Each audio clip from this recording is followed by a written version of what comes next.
검찰의 전격적인 압수수색을 청와대는 또 국회는 어떤 시선으로 바라봤을지 차례대로 연결해서 알아보겠습니다. 먼저 청와대 반응부터 살펴보겠는데 당황, 당혹 이런 표현이 가장 적절하다는 분위기입니다.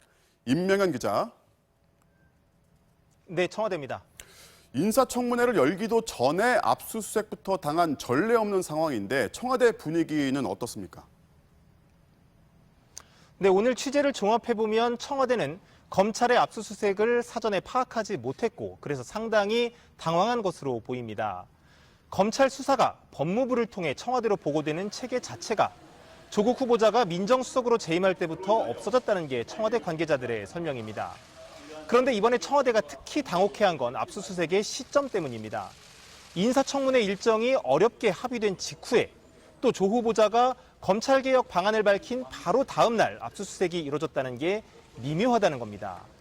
그래서 청와대 안팎에선 실제로 개혁 대상으로 지목된 검찰이 조직적으로 반기를 든 것 아니냐는 해석까지 흘러나오고 있습니다.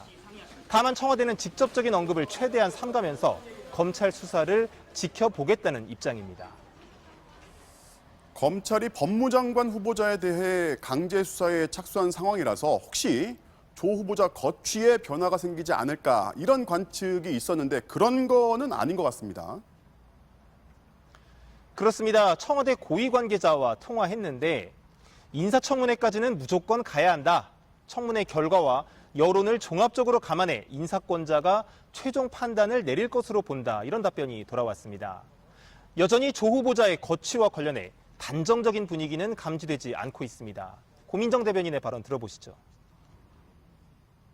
인사청문회를 통해서 법무부 장관으로서의 업무 능력과 정책 비전에 대해서 충분한 검증이 이뤄지길 희망합니다.